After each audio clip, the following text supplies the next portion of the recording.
Welcome to Life with the Spectrum. I'm your host, Gina Cavalli, and I'm a mom. And the one thing that I say almost to myself daily is, I can't die.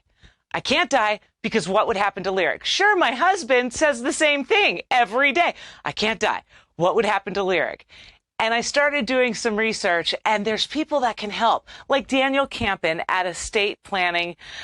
Daniel, thanks for coming on the show today. Absolutely. It's a pleasure to be here. Thanks for having me. Daniel, what made you choose elderly and special needs law as a profession? Yeah, it's a great question. So going way far back, the first time I got exposed to estate planning, my mom was actually going through some health issues, and I know we don't have too much time today, so I don't want to belabor this, but my dad ended up getting an attorney, and it was just a really, really bad experience. And it really made me want to do things a little differently than a lot of other attorneys do and really try to help out families like that. So I graduated law school, really delved into estate planning, spent a lot of time learning, becoming a true expert. And then we had my first daughter. And Adeline, you can actually see her picture there behind me. She was born in 2015, July 4th baby, got so much personality. We started noticing that our lives were a little more difficult than a lot of our friends who had children as well. And we started trying to figure out what was going on. And it honestly wasn't until our second daughter was born that we started putting the pieces together. Because we were like, these two children are so different. What's going on? So we started looking more into it, and we found out that Adeline is on the autism spectrum. And I realized that my life as a parent of a child with special needs was much more difficult than a lot of other people's lives. And even though I have so much experience, I have so much knowledge, I can read the rules, I can read the regulations, I can fill out applications, I can do all of these types of things, it was still hard for me. And so I really wanted to help give back to the community and say, you know what, if it's this hard for me, having this experience, having this knowledge, how hard is it for everyone else? So is that what kind of made you transition into the elderly and special needs law? Just honing in and nailing it, right? Yeah, it was really, again, those experiences. When my dad had to deal with getting my mom on Medicaid in Oregon and dealing with an attorney who just didn't care. He said many, many times that he felt like he was nothing more than a dollar sign to her. And I don't want my clients to feel that way. Even before I was doing special needs work, things like that, I still didn't want my clients to feel that way. And then seeing again how difficult our lives were, how much harder it was than other people, and how difficult it is just having to deal with all of these regulations and looking at Medicaid and looking at all of these different types of things and thinking about staying up at night. And like you said, I can't die. I can't die. What will happen? My wife and I have those same exact conversations. What happens? And our daughter is very, very high functioning. But our lives are still so much more difficult. I think I shared this story with you. Over Thanksgiving, we were at a hotel, and we were literally concerned that the police were going to be called because she was screaming so much and having such a meltdown because we wanted her to brush her teeth. Oh, no. She's 7 years old. And she needs to brush her teeth. And she was screaming so much, we were very concerned that somebody could be knocking on the door with CPS thinking that we're abusing her or something just because of the fact that she needed to brush her teeth.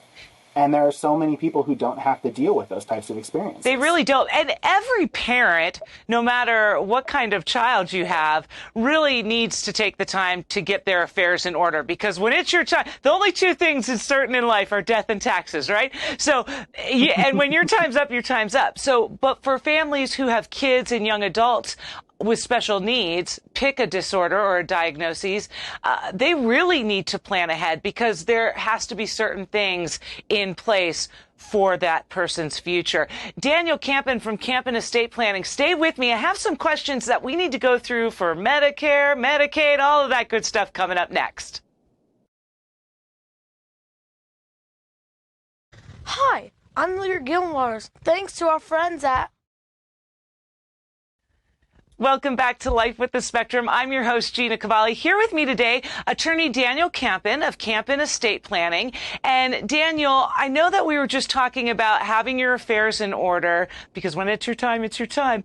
Can you kind of walk me through, like, and I really don't know anything. I'm naive to the probate. Like, a lot of things get tangled up in probate. What happens to that person?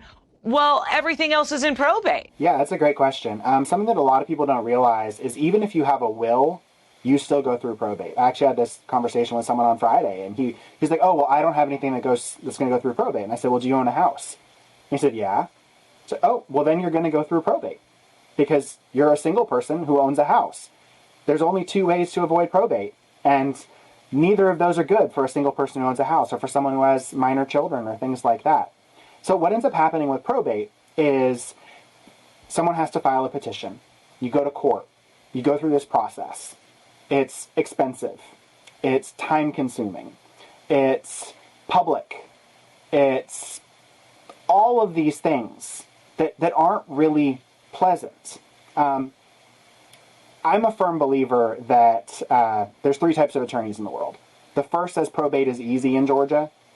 No one needs to avoid it unless they're ultra wealthy. I don't believe that. The second says probate is a four-letter word and everyone needs to avoid it. Well, I don't believe that either. I believe that at the end of the day, whether to avoid probate or not, whether your family should go through probate, is a very personal decision. And there are two rational answers, depending on your family, your situation, your goals, your desires, all of those different types of things. But one thing I am always concerned about when we have special needs is the public nature of probate. Because probate is public record.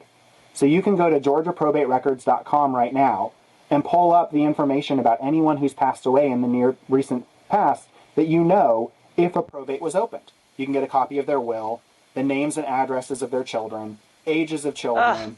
And if we think about our children who may be vulnerable to be taken advantage of, Yes. to me, that's a major concern. Totally. I know, even though, like I said, Adeline is high functioning, but she doesn't always make the best decisions. And she's a part of what I would consider a more vulnerable population. Oh, for sure. So if I and my wife were to pass away and she were to be getting something, and then someone else know that she was getting something, and then be able to have her address, is that a situation where she could be preyed upon and taken advantage of?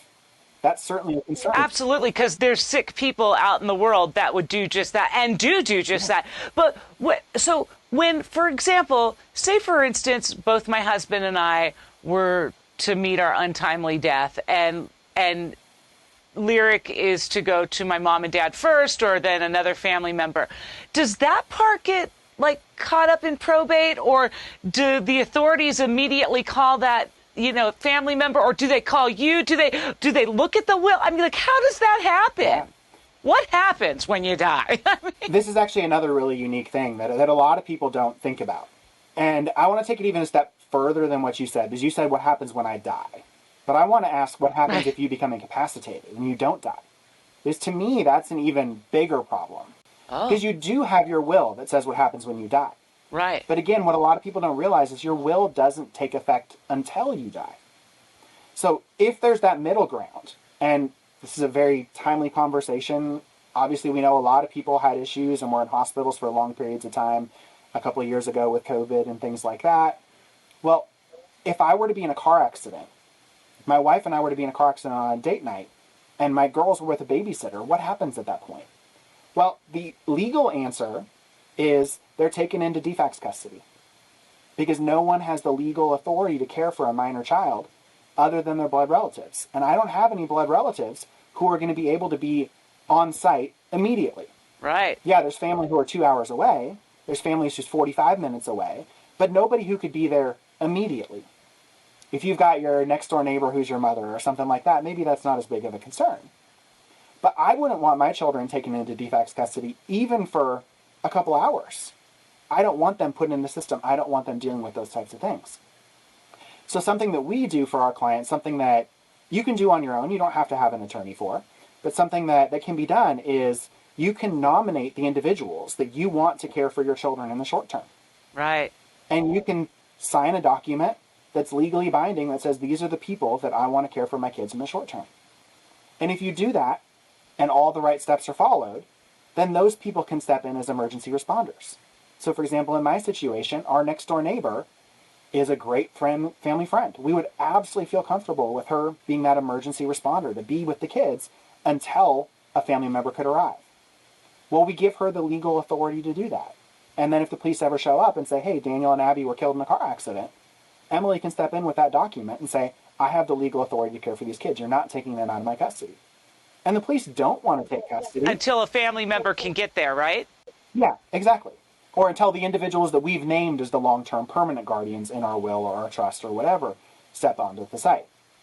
But the state only cares about, at the end of the day, liability. The police don't want to take kids into custody, but they also don't want to be liable because they left them with this person that maybe abuses the kids or does any of those types of things. And so they're going to follow the steps, which are take the kids into custody, and then DFACS is going to be responsible to find that family member to leave with the kids. I really find all of this so fascinating, Daniel. Stay with me because I want to talk a little bit about Medicaid and kids coming off that Katie Beckett waiver at 18. Hold on. I'm Lear Gillenwaters. Thanks for checking out this episode of Life with the Spectrum. If you subscribe to the channel, you'll always see the newest episodes when they come out. Back with Life with the Spectrum. I'm your host, Gina Cavalli. Here with me today, Daniel Campen of Campen Estate Planning. And I can tell you a lot of parents that watch the show have kids that are turning 18, becoming young adults, coming into their own. And they find that they are like, oh my gosh, the Katie Beckett waiver one's out here in Georgia. How do I get my child on Medicaid? When do I start doing this? And does this transfer over into the paperwork and kind of law that you practice, Daniel? So we don't actually do Medicaid applications for for disabled adults or things like that. That's a bit of a different area because of the fact that it's so medically based. Okay. But we do advise with respect to how to handle assets, how to make that transfer of assets if you and your husband were both to pass away, and then what would you do in order to make sure that your daughter didn't lose her benefits, because she is on them now. And isn't that true that you could, I remember when my grandmother was, she was in her 90s and she was in a nursing home, and my mom said she can only have so much money in her account or else she loses everything. And I find that so disheartening that the government puts a cap on how much you can have. I mean, like, that's your money. You worked really hard for it. But, oh, my gosh, if you have more than, I'm just using a relative term, like $1,000. Oh, wait, we're going to take everything away from you. Does that happen here in Georgia, too? It does, unfortunately. It's heartbreaking. So it absolutely is. And I want to use your exact example.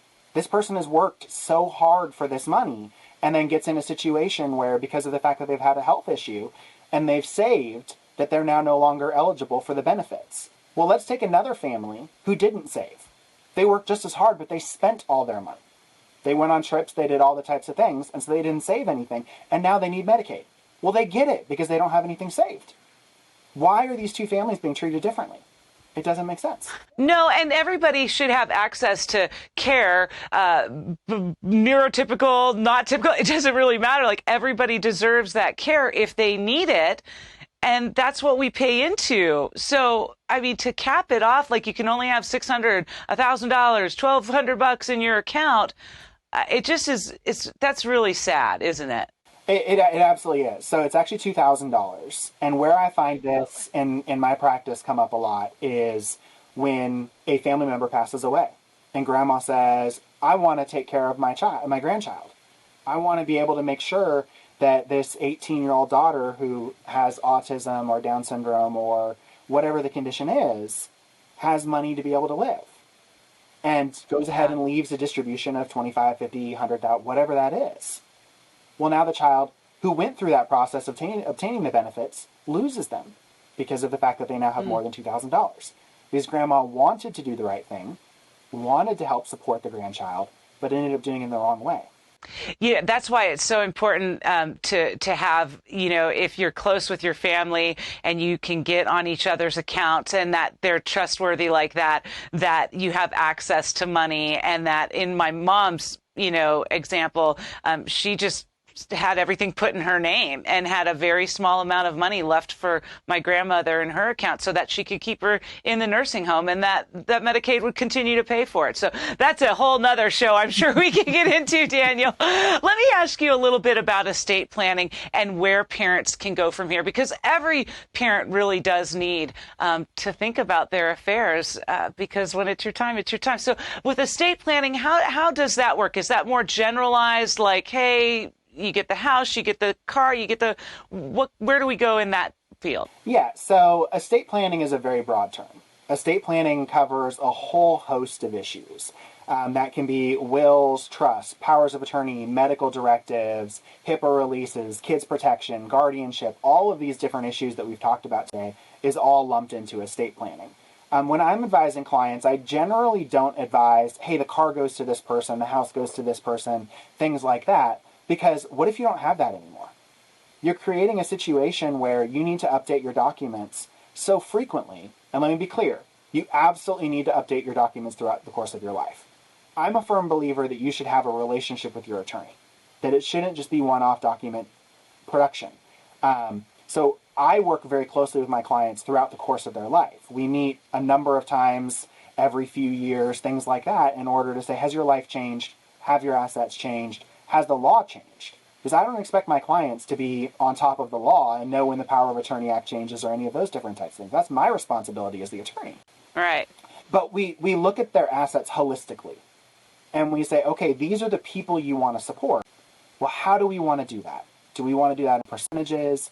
Do we want to do that in a small dollar distribution to your siblings or whatever the case is? But rather than creating a plan that we know is going to need to be updated every few years because I want this car to go to this person and that's the car I'm driving and that car is going to change, well, what if we say whatever vehicle I own? Or what if we don't give the house to a particular person? We give your trustee or your executor the discretion to make those decisions. And so really trying to create a plan that's going to holistically handle everything that you may need throughout the course of your life, knowing that we may need to update it due to circumstances that we can't expect to change. A very broad term for a lot of different little things inside of it, huh? Yeah, so I tell most of my clients that at the end of the day, most of our estate plans end up being 150 to 200 pages long. Oh my gosh. The key, though, is we don't expect our clients to figure it out on their own. We don't send them drafts of documents and say, read this and figure this out. We send them a very simple thing that they can read and understand, and then we review the documents with the client. We say Article 1 means this, Article 2 means this, Article 3 means this, so they don't have to try to figure it out on their own. I don't expect clients to parse legalese or anything like that. But I always believe that it's better to create a robust, holistic plan that's going to handle anything that may come rather than creating something that's very simple, because at the end of the day, your life may not stay simple. And if it doesn't stay simple, what do we do at that point? Do we have to scrap everything? And relationships change, friendships change, partnerships change, family members you might fall out of kind with, something like that, that were once like, hey, this is who I want my son or my daughter to go to, and then, something happens. So that's great that you stay with your clients through the course of their lifetime and yours as well. When we get back with Daniel Campen from Campen Estate Planning, I've got something very interesting for you that he does that I don't think too many people offer. Stay with me. Welcome back to Life with the Spectrum. I'm your host, Gina Cavalli. With me today, Daniel Campen from Campen Estate Planning. Daniel, I don't find too many lawyers that offer up concierge service. Can you tell me more about that? Because I think that's pretty cool. Yeah. So, again, things that I experienced in my life have kind of really impacted the firm that I run. And again, when my dad was trying to get help with my mom, it was really hard to get her places. It was really hard to deal with those experiences. So meeting with those attorneys, all of those different types of things. And then I saw that in those years that I was in practice, not on my own, was how many times did a client ask for a nursing home visit? How many times did a client ask for someone to come to their house or things like that? And then it was always, oh, it's an extra $500 for this or an extra, whatever the case was. And I realized that if I'm going to truly cater to a population who sometimes has more mobility issues, who has a child at home who isn't in traditional school, who has a child who, if they are forced to be in a place that they're not comfortable, it's going to be a very bad experience. And the client can't relax. They can't truly open up. They can't truly understand and deal with the process and the things that we're talking about because the fact that their mind is on all of these other issues. So I started offering to go to clients wherever they are because of the fact that that's what they need. And you get it. You get it with a child on the spectrum. So you know all too well. So at the end of the day, I'll meet with clients in their living room, at their kitchen table, at a nursing home, wherever it is that's appropriate for them. I have a lot of clients who say, no, I'd rather come into the office because that's how I get out of my space. And I know my child's at their therapy and I don't have to worry about it, or at ABA or at school or at home with a babysitter or whatever the case is. But if that's what makes them most comfortable, then I want to be there for them in that situation. Because at the end of the day, we're not having fun conversations. No one wants to talk about what's going to happen when I'm not here. So if we need to have that conversation, which we do, Right. You're right. Every single parent needs a plan. I'd go even a step further and say every person over the age of 18 needs a plan, whether they've got kids or not. Because it's just as disastrous when the 20-year-old who doesn't have his parents on his accounts or any of those types of things is in a car accident and no one can make medical decisions for him and no one can get into his assets or any of those types of things. But let's do it in the least confrontational way possible. Let's make it as simple as possible. Let's just cater to clients. Let's do what they need. Daniel, where can people find you online?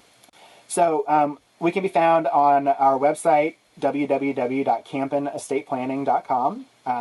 And Campen is like summer camp, EN. We can be found on Facebook, Campen Estate Planning, same thing. I'm also on LinkedIn, and then we can also be reached by email. So Emily's my client service director. She's the one who answers the phone, answers most of the emails, things like that. So I can spend the time actually counseling clients. Her email address, if anyone's interested, is emily@campenestateplanning.com. And then my email address is daniel@campenestateplanning.com. What's the one little piece of, I guess, free advice you can give to everyone watching today, Daniel? Well, I mean, we've covered a lot of it already with the fact that everyone needs a plan, but I think the biggest thing is your will doesn't cover everything.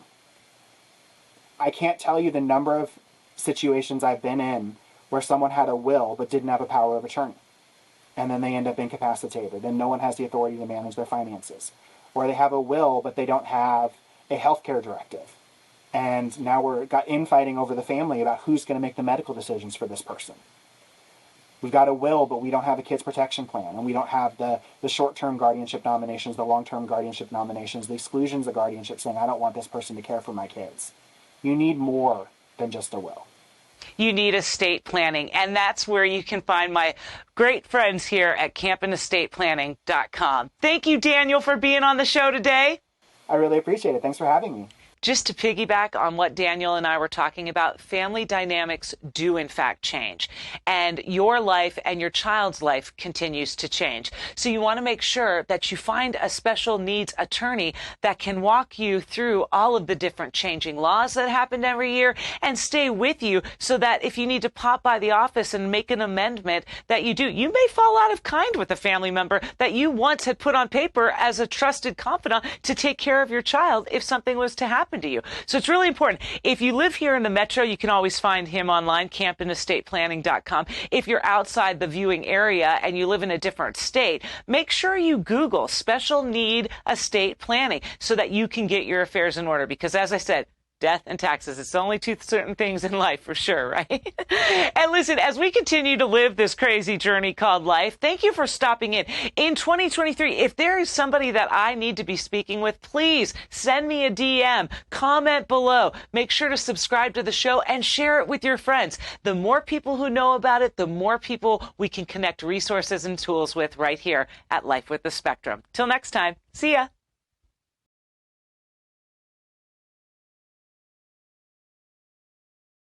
Bye.